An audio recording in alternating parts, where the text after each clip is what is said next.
L'interview vérité. Thomas, vous recevez ce matin Monique Rabin, députée sortante de la Loire-Atlantique. Pour elle, l'aventure est terminée puisqu'elle a été éliminée au premier tour dimanche dernier, mais elle se souvient de son arrivée à l'Assemblée il y a 5 ans. Une expérience qui pourrait bien servir au futur bisu. Bonjour Monique Rabin. Bonjour Thomas Soto. Est-ce que vous vous souvenez de votre tout premier jour à l'Assemblée quand vous avez été élu il y a 5 ans ? Oui, naturellement, beaucoup d'honneur et d'émotion quand on franchit la porte de bronze. Un excellent accueil de la part des fonctionnaires qui sont tous de très haut niveau et qui... Enfin voilà, c'est une magnifique maison et c'était très exaltant d'arriver ici. Et c'est impressionnant ou pas ? On est un peu saisi par le lieu, par l'histoire, tout ça ? Oui, naturellement, on est dans c'est pas un hasard en France d'ailleurs, on est dans un lieu de la monarchie, le palais de la famille Bourbon, et puis c'est le cœur de la démocratie, c'est normalement là que se vote, que se décide l'avenir de la France. Donc c'est merveilleux. Et est-ce qu'on comprend ce qu'on fait là quand on débarque à l'Assemblée ? Est-ce qu'on comprend le travail de parlementaire ou est-ce qu'on est vraiment lâché dans le vide ? Alors je crois qu'on le comprend et très très rapidement. On déchante parce que je le dis parce que j'ai envie que ce soit aussi utile pour d'autres. Je disais à un journaliste du 1 il y a 2 semaines à quel point on est très vite dans le désarroi. Quand vous arrivez, vous avez envie de refaire le monde. Vous croyez tellement dans votre action politique, dans l'action politique collective, et puis vous ne comprenez pas les lieux de pouvoir, vous ne comprenez pas où se décident les choses. Il n'y a pas de formation, on ne vous accompagne pas dans la maison. Il n'y a pas de tuteur, il n'y a pas de parrain. Il n'y a pas de tuteur, il n'y a pas de parrain. Bon, les groupes politiques ont beaucoup d'importance. Ils vous prennent en charge de loin en loin. Par petits groupes de 20, vous allez déjeuner avec le président du groupe dans les 3 mois de votre installation. Mais il est clair que ça ne suffit pas pour exercer réellement correctement son mandat. Et pour le député de base, c'est très difficile. Et moi, je le dis avec beaucoup d'humilité. Il m'a fallu 2 ans et demi, 3 ans pour devenir une parlementaire qui comprenne les relations de pouvoir, qui comprenne là où il fallait agir pour pouvoir produire un rapport, s'exprimer et être entendu. En gros, être crédible. 2 ans et demi à 3 ans sur un mandat de 5 ans, c'est quand même considérable. Ça veut dire que tous ceux qui s'inquiètent de voir une vague de néophytes débarquer... ils ont bien raison. Ils ont raison. Ils ont bien raison. Ils ont bien raison. Moi, le moteur de mon souhait d'être réélu, c'est justement, il nous faut potentialiser un moment nos acquis. Et je crois que, c'était ça que je voulais faire, moi. Pour les 5 ans à venir, c'était vraiment optimiser. Et je crois que c'est pareil pour tout le monde. Celui qui arrive, qui n'est pas apparatchik d'un parti, qui n'est pas parisien, qui n'est pas, qui arrive de sa circonscription avec ses acquis, qu'il soit d'ailleurs de la société civile, comme on dit maintenant, ou qu'il ait été élu. Il ne peut pas être efficace dès le premier jour. Je le regrette vraiment, mais c'est vrai. Et les lobbies, Monique Rabin, c'est un fantasme ou ils vous tombent vraiment dessus dès que vous mettez l'orteil au Palais Bourbon ? Non.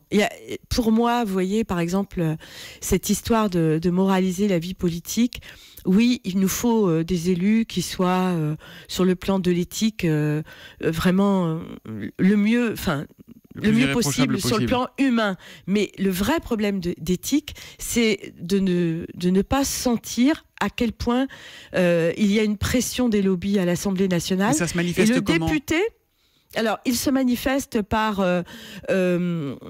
On nous propose des colloques, on nous propose des déjeuners avec des personnalités extraordinaires.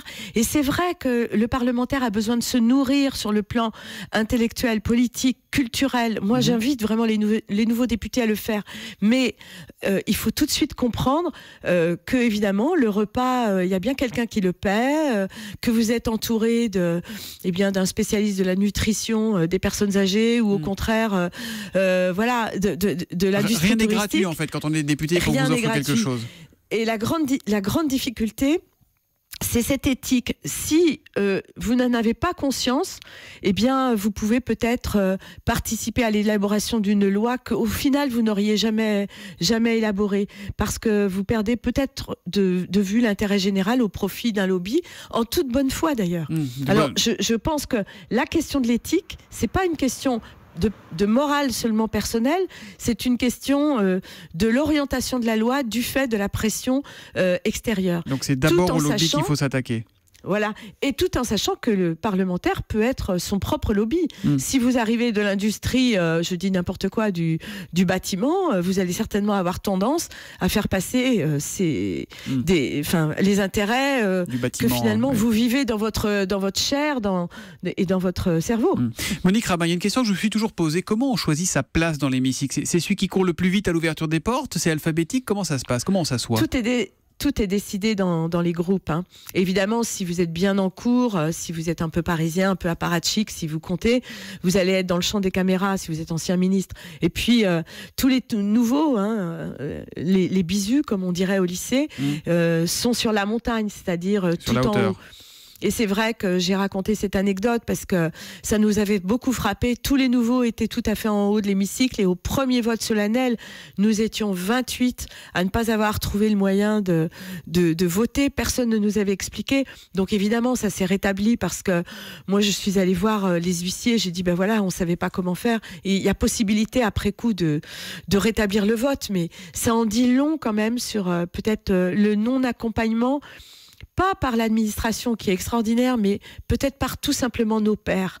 Et dans un très grand groupe, moi j'appartenais à un groupe de près de 300 députés, eh bien c'est sûr que c'est plus difficile. Plus difficile. J'imagine la future Assemblée, ça va être incroyable. Et le rapport avec les électeurs, il est réconfortant? Vous êtes un punching ball permanent, Monique Rabin, quand on est député? Moi, au début, je me suis fait beaucoup de soucis sur les courriers que je recevais. J'ai reçu près de 2000 personnes, 2000 interventions. Et puis, très vite, j'ai décidé d'être une femme libre. C'est-à-dire que quand on me disait, je m'en souviendrai aux prochaines élections, j'avais mis au point un petit paragraphe. Écoutez, ma réélection n'est pas le moteur de ma vie. Parce que il y a l'article 27 qui protège les parlementaires. Tout mandat impératif est nul, voilà. Tout mandat impératif est nul. C'est-à-dire que vous ne dépendez ni de votre groupe, ni de la pression de l'électeur. Et voilà, quand on est parlementaire, c'est un honneur immense, mais il faut garder sa liberté. C'est pour ça que je suis un peu inquiète. Moi, quand dans mon groupe, il y avait une injonction de voter tel ou tel amendement, tel ou tel texte, j'essayais d'être une femme libre, mais je m'inquiète de la charte qu'En Marche fait signer à ses ressortissants. Car l'article 27 s'applique. Même si vous êtes député En Marche, vous avez le droit d'être libre. Merci beaucoup Monique Rabin d'avoir été en direct ce matin avec nous pour témoigner de votre expérience de députée. Je vous signale dans la même thématique le numéro de cette semaine de l'hebdomadaire Le 1. À quoi sert votre député? Merci et bonne journée. Merci Thomas Soto. Au revoir.